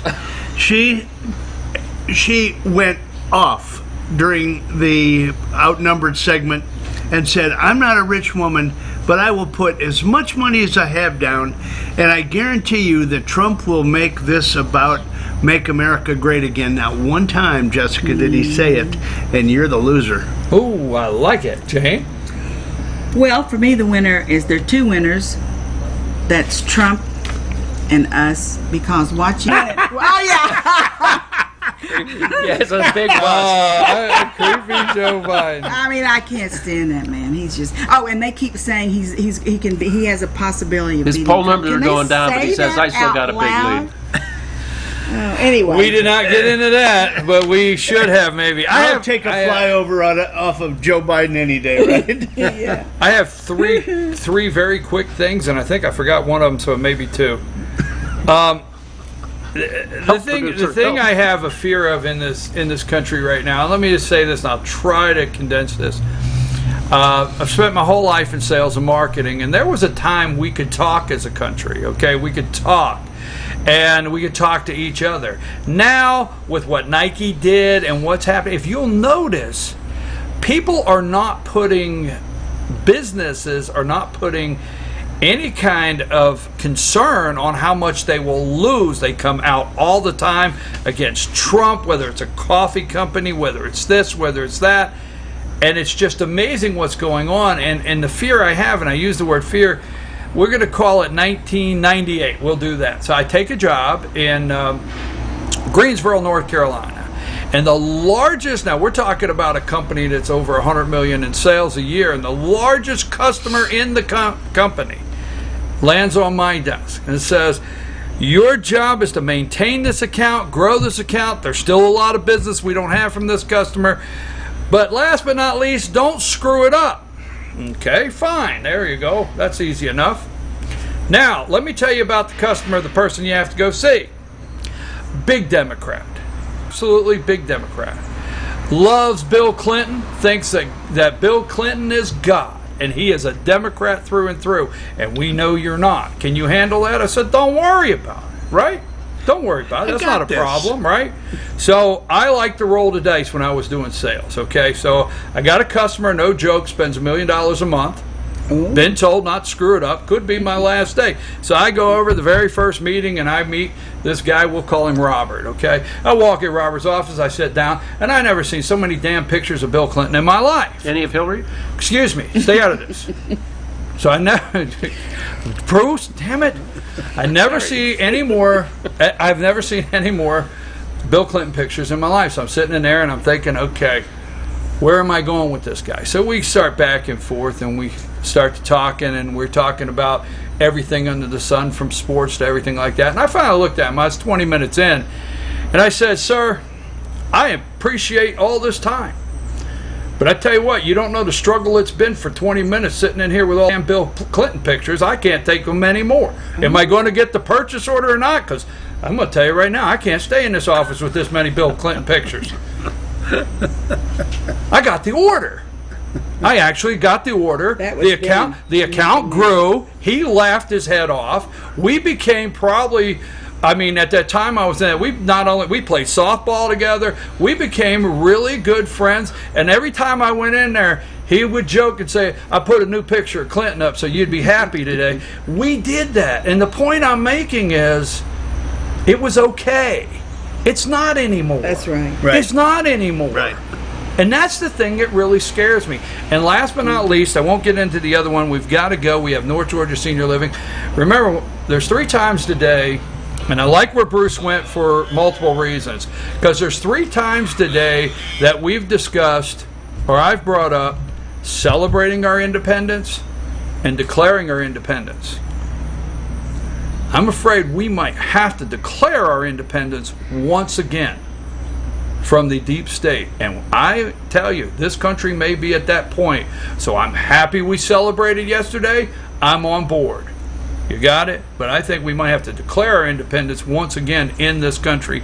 And that's the tinderbox. And by the way, guess who watched yesterday? The world. So CBS, you knocked it out. ABC, you blacked it out. CNN, MSNBC, you blacked it out. But I'll tell you who watched that parade yesterday and that celebration of America. Kim Jong-un watched it. The world watched it. You didn't block that. And President Donald Trump showed the power of this country. So I think he will negotiate different next time. I got to get out of here. We'll be back right after these messages with Jesse Barton, North Georgia Senior Living.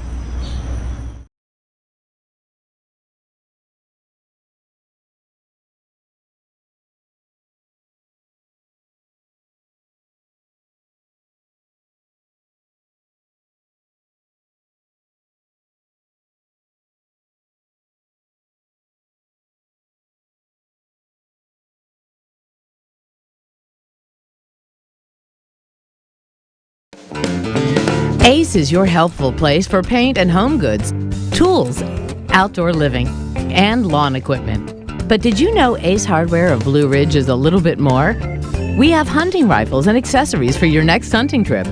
We have Amish furniture imported directly from Ohio. And we have Ace Custom Woodworks for all your custom wood project needs, from cabinets to artwork. Ace Hardware of Blue Ridge. We have your new house in stock.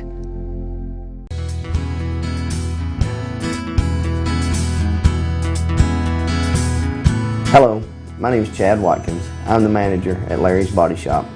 We are a family-owned and operated business and have been serving the North Georgia area since 1978. We are located at 1216 Progress Road in LOJ, Georgia. Our shop specializes in collision repair, and we work with all major insurance companies. Larry's Body Shop is ICAR Gold, the highest role of training recognized by the collision repair industry. It is estimated that only 10% of collision shops meet these standards. Our shop consists of state-of-the-art equipment such as laser measurement system, down-drive spray booth, spot and MIG welding equipment. All of our paints are mixed on site so that we can guarantee your paint to match every time. I know that having an accident can be a stressful event. We take pride in making sure our customers are satisfied with the repair of their vehicles. Our waiting area is clean and comfortable with free Wi-Fi and refreshing beverages. So if you're in an accident, stop by and see us at Larry's Body Shop. Do you feel like healthcare has become too impersonal? 8 times an hour, I'll get you in, I'll get you out. At Lifetime Medical Center, you're more than a number. We get to know you, not just your medical issues. Dr. Alana Kent is board certified in family practice and offers same-day appointments. She and her staff treat conditions from minor to chronic issues. Lifetime Medical Center, convenient to Jasper and Blue Ridge. This may sting a little.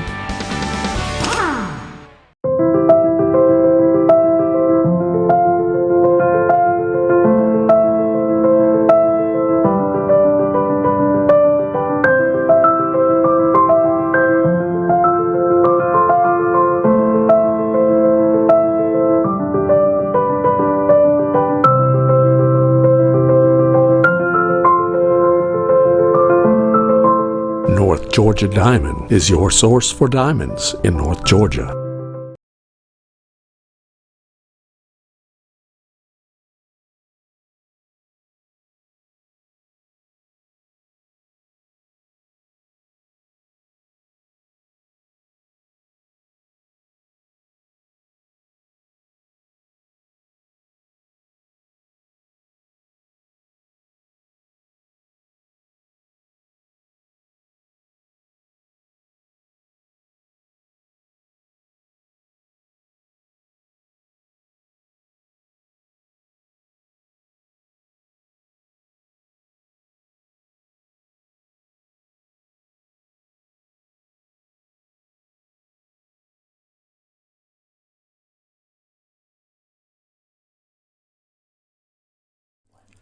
In 1981, Reed Nicholson began selling tires out of an old barn in Mineral Bluff. Little did he know that he had just laid the groundwork for the most trusted names in automotive services in the Blue Ridge area. In 1997, Nicholson Tire Center became what it is today, holding the same values of faith, family, and great customer service. 2 locations to serve you, and the Blue Ridge location is currently expanding to offer fast service and the largest U-Haul provider in Georgia. Nicholson Tire Center, Blue Ridge, and Mineral Bluff.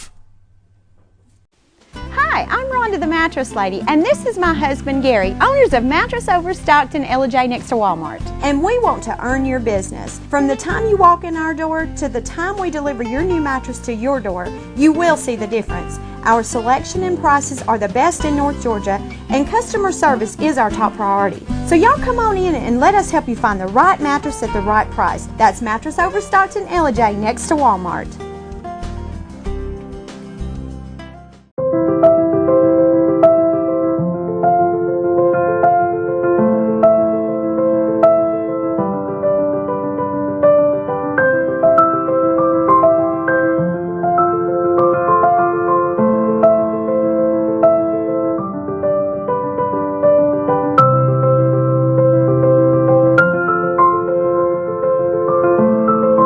North Georgia Diamond is your source for diamonds in North Georgia.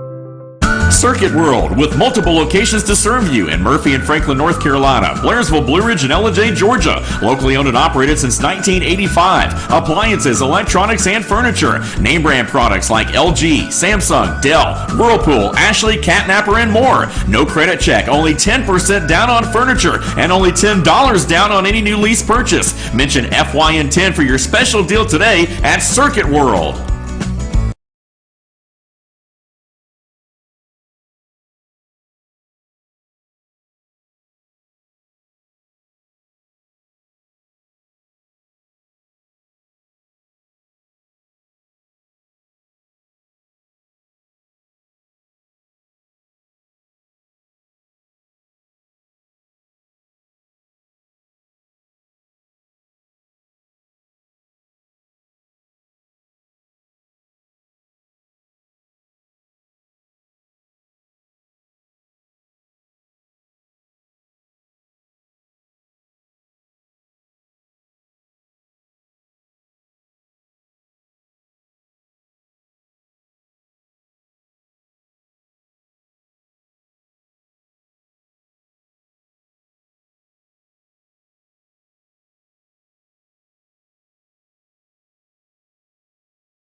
Hey folks, we're back. I'm your host, BKP. We're at Sycamore Crossing in downtown Blue Ridge. It's now time for North Georgia Senior Living with Jesse Barton, the Community Relations Director at Cameron Hall, and Ella J. No, you don't have to focus the screen. Okay, I want people to, you invited all them. Yes, I hear you guys talk about winners and losers every week while I'm waiting, but I think the true winner this week would have to be myself because I get to share screen time with you guys. Whoop whoop. Raise the roof, right? We are not taking time. You understand? Because it was a real matchstick here earlier. Pyrotechnics. These two right here. Take it. Look out. Take it somewhere else. Have a big conversation. I'm so excited. But keep it off this set. Huh? Yeah. Well, I made a 4th of July, or I just made a fireworks post yesterday on social media, just putting something out there. And the next thing I know, she's telling me Brian and I, her husband, Brian and I, both of you, or have your license, whatever. You could like strike a match legally. That's all I got, right? I guess I don't know what the deal is. Yeah, which is dangerous. And I was like, wow, there's a nice new fun fact. Yeah. So how come you're not working last night? Were you working someplace? No, we've actually kind of retired, semi-retired. So okay. Yeah. Know nothing about it. You two enjoy. There you go. I'm glad somebody knows, trained, safe, everything. Because safety is important when our fireworks go in the air. Boy, you're not kidding. You're not kidding. Yep. Jesse, you asked, you do come up every week. We always do a segment together, this group here. And you said, hey, this week I want them to stick around. Tell me a little bit, take it over. You and Rick have worked together here doing the show. Tell them or start asking questions or whatever. You guys have a conversation, get me out of it. Sure. So my idea was, I see them on their show every week, but they seem like the audience that is going to be, has a parent that they may need to place somewhere, or you guys, maybe you're planning for your future way down the line. And I take for granted that people know what assisted living is all about and the differences of the long-term care, but I wanted to see what the general population, what do they think? We take this so seriously, you just don't even know. We take it to the point where we have a pre-production meeting every time we do a show. I mean, we want to be prepared. So what we came up with this morning is we love doing this so much that we want to keep the All-Star panel intact. So what we want to know is, can Cameron Hall take the three of us, do a triplex unit, so that we can age in place and can continue to do the All-Star panel. Oh my! We could probably work that out. They kept that from me. You need to know. I wasn't in the pre-production We were in plan. a pre-production meeting. We need a green room and we need an outdoor venue. This is across the We hall. have to demands. We need a wall of TV so we can keep up We need with a bank of everybody. televisions. Right. You can work that out. I can. Yeah, because Yep. I'm sure you've got really fast Wi-Fi at Cameron Hall. We're going to need an audience. We've got kind of a built-in audience, right? But they can't hear. No, I'm kidding. No. We'll make sure that your heads are turned up. No, that's not true. I'm kidding. And I know we're so Well, cute. They're you going to ask like us. us. They're gonna love you. Yeah, because we're gonna work the crowd. We're gonna live among the crowd. You're gonna be the popular lunch table that everybody wants to go sit at. Exactly. Absolutely. Oh, yeah. This is like For the sure. captain's table at the ship. I love it. Who wears the hat? This is the admiral. Oh, right. Yeah, right. No, I'm not making light of that, but it does say something to the fact that people want to make sure that they can continue the activities and everything that they've been doing when they matriculate to their aging in place spot, right? Right. And I actually had a conversation the other day, and he was like, I want to be independent. And I said, what does that look like for you? Is independent, does that mean you're in your own house? We try to not use the word home because home is really where you make it. So is it being in your own house? And he said, it's just doing the things that I still enjoy doing, and I don't think I'm going to be able to do that. I don't think y'all will let me. So are pretty much the units you have at Cameron Hall pretty much the same other than size and amenities? Or? So we have 4 different floor plans that people can choose from based on kind of a studio that I equate it to. You don't want to spend a lot of money on your room if you're active at Disney World. You're just there to sleep. So I equate that to kind of our studio, is that you don't want to put a lot of time and effort into your apartment that you're just going to be sleeping in if you're really social and active, all the way up to 1-bedrooms, large studios. So I mean, there is the possibility that couples can be there. Absolutely. I've had. It's not just single. Right. I've had married couples. I've actually had a pair of sisters. They were so cute in their little apartment together. And I've actually had a parent and a child. A couple of different times. The uniqueness, among other things, about us is that we are all within 3 days of a birthday. The same year. Yeah. We have July 31, August 2nd. I've been through all this. August 2nd and August 3rd. The young, good-looking. And we're all born in the same year. And I'm the youngest. July 30th. You guys are August. No, July, August. I'm the oldest. I'm the oldest. You're the oldest. Let me finish my The thought best. here, darling. I'm the oldest. The point I'm trying to get at is we're all going to turn 71 this year. However, we look back at our parents when they were 70 and we say, this has got to be the new 50. How does that transfer to Cameron Hall in terms of, groups our age, the baby boomers, and then the older generation from there? And do you see people from our age group coming in? Is it a little bit or do they wait a little longer to make their new home? Both. I actually have a lady, 68, who we've got the age range of 68 up to 102. So if you think about it, that it could be a parent and a child if you're just going on ages. So the unique challenge to senior living is to accommodate the new 50.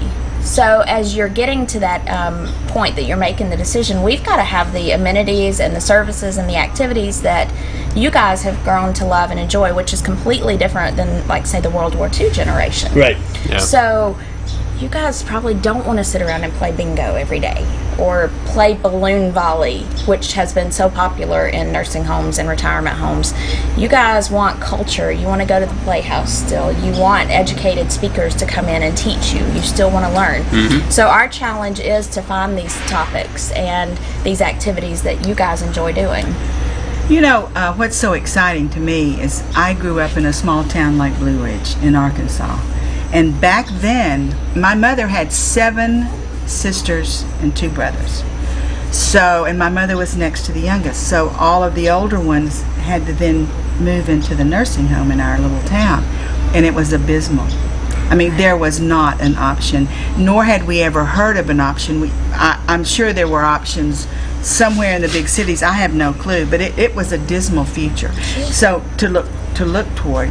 And now, I mean, I'm thinking in Blue Ridge, we have this. That's pretty exciting to me. I never thought about it really too much. My mother's 90, and so I start thinking about that. But it's really a blessing. I've heard that there's no vacancy. Are you full? Do you get in line? Should we go sign up right now? What should we do? There's turnover. There is turnover. There is turnover. It is a natural piece of the puzzle. Natural progression. It is. We have to. That was one of the things that was hard to get used to, is that does happen. I'm sorry. Go, please. Let's be real.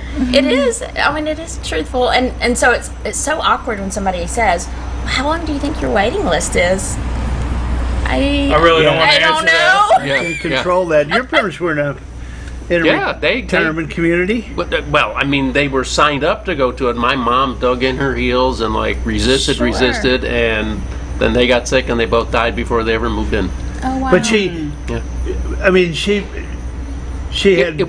lost her majority of her sight. Yeah, she had macular. So I think her more concern was your dad going to be there with her to take care of her daily needs? Yeah, and she was used to the house she was living in just by touch. Yeah, right. Yeah. Well, let me say this, because we do. I appreciate you guys sticking around. We do have our pet of the week, and we do have to close. But I want to say this with Jesse here and having this group. You understand, realistic. You're 100% right, Bruce. But you bringing up your parents You talking about your mom. One thing I like to convey to our viewers out there, and you're here every week, is Jesse is the community relations director at Cameron Hall, but the show is called, or the segment, Senior Living. She wants to be your senior living concierge, okay, period. If you're in North Georgia, you move up here, you want to bring mom, you want to know what all to do, she wants to be your senior living concierge. And I guess what I would like for you guys to tell the audience out there is that conversation when you guys had it with your parents, with somebody, these conversations get tough. Your parents have homes, this and that. This is the person that is going to work with you, have compassion, and be real.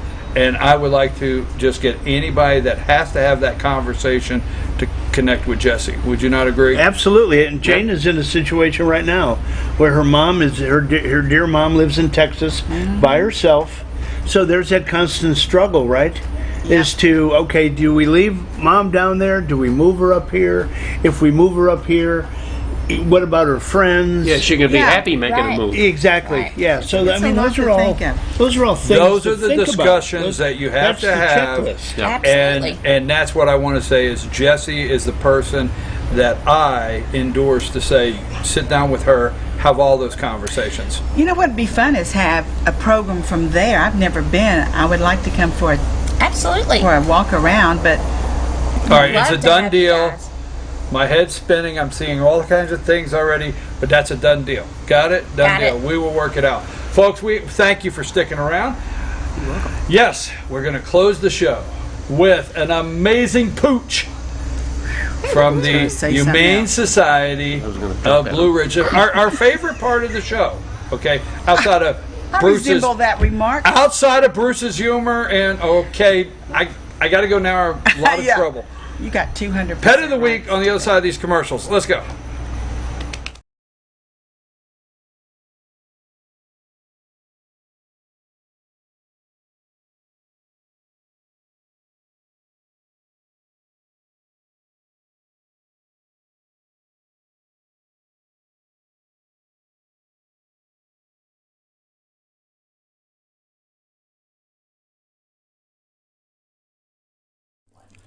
In 1981, Reed Nicholson began selling tires out of an old barn in Mineral Bluff. Little did he know that he had just laid the groundwork for the most trusted names in automotive services in the Blue Ridge area. In 1997, Nicholson Tire Center became what it is today, holding the same values of faith, family, and great customer service. 2 locations to serve you, and the Blue Ridge location is currently expanding to offer fast service and the largest U-Haul provider in Georgia. Nicholson Tire Center, Blue Ridge, and Mineral Bluff.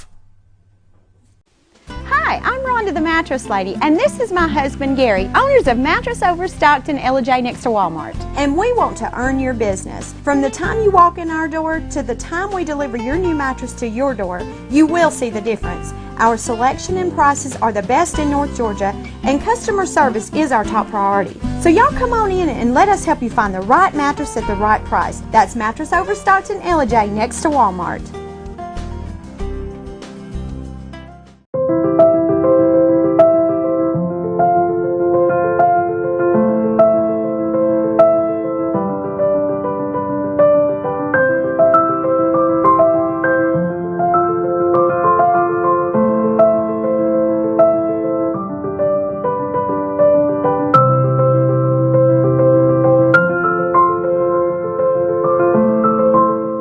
Georgia Diamond is your source for diamonds in North Georgia. Circuit World, with multiple locations to serve you in Murphy and Franklin, North Carolina, Blairsville, Blue Ridge, and Ellijay, Georgia. Locally owned and operated since 1985. Appliances, electronics, and furniture. Name brand products like LG, Samsung, Dell, Whirlpool, Ashley, Catnapper, and more. No credit check, only 10% down on furniture, and only $10 down on any new lease purchase. Mention FYN10 for your special deal today at Circuit World.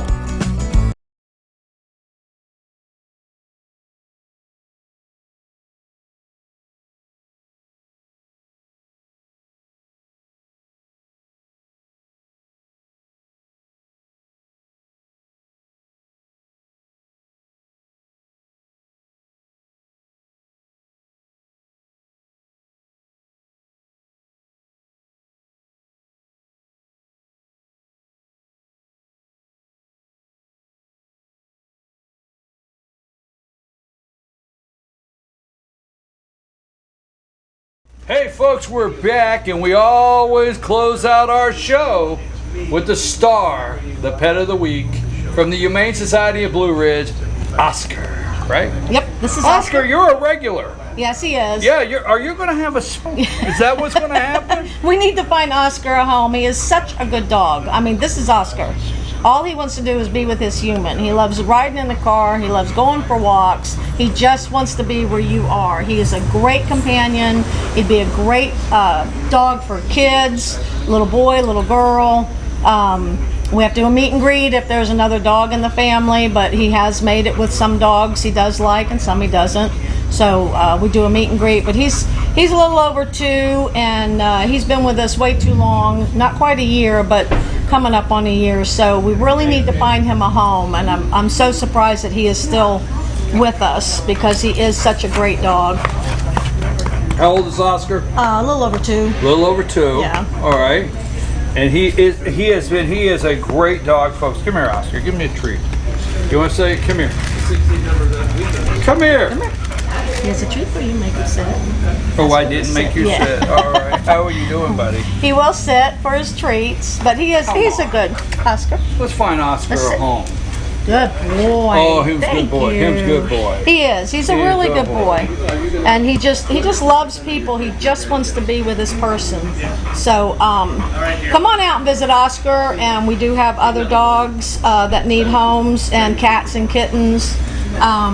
We are open today. We're open tomorrow, 10 That's to 2. what I want to know, because if we have visitors that see this on the internet. We were closed yesterday, but we are open today 10 to 5. And tomorrow. And tomorrow, 10 to 2. That's correct. We are closed Sunday, Monday, Wednesday, Thursday, Friday, 10 to 5, and then Saturdays, 10 to 2.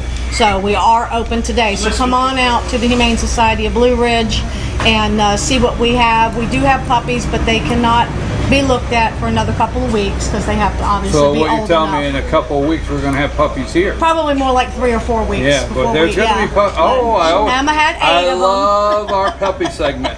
But let's find Oscar a home, folks. Let's find Oscar a home. Now, let me just say this. The 4th of July weekend is, I'd say, the #1 time of the year when a lot of lost dogs, they're nervous, they're scared of the fireworks. Yes. They run and jump their fence or their pen or whatever. So if you're missing your dog this morning or throughout the weekend with fireworks, send a message. Go to find our Facebook page, fetchyournews.com. Find the Humane Society of Blue Ridge Facebook page. Find their website, humanesocietyofblueridge.org. But go to both of our Facebook pages. Let us know. We always, if we see something on their Facebook page, we share it. They share it. We want to help you if anything is happening, your dog is missing this weekend. We want to do everything we can to help. And also, don't forget, our dogs don't enjoy fireworks. So if there's fireworks still throughout the weekend, tonight there's communities having fireworks. Saturday communities. Our dogs don't enjoy the fireworks. No, not at all. Cats don't like them either. Right, and horses don't like them. Birds don't like them. I like to say my opinion, but leave them home. Yeah. Don't take them to the fireworks. And remember, if you find a dog, if a dog happens to be roaming, if it does not approach you, it doesn't mean it's mean. It is probably still very scared from all of the noise that it has had to endure in the past week. But yes, especially yesterday. You can call animal control. You can take a picture and post it on Facebook if you cannot get close to it and say, this dog is in this vicinity. And people who have lost their dogs are looking. They're looking for their dogs. So if they see that, they know where to look next. So just knowing the vicinity helps a lot.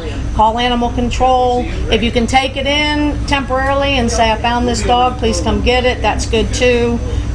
They're just really nervous, so keep that in mind too, please. All right, folks, we want to help you in any way if your dog is lost, and also, again, concerns about the fireworks throughout the weekend.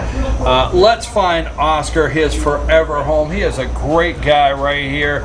Let's find him his forever home today, and other dogs and cats at the Humane Society of Blue Ridge.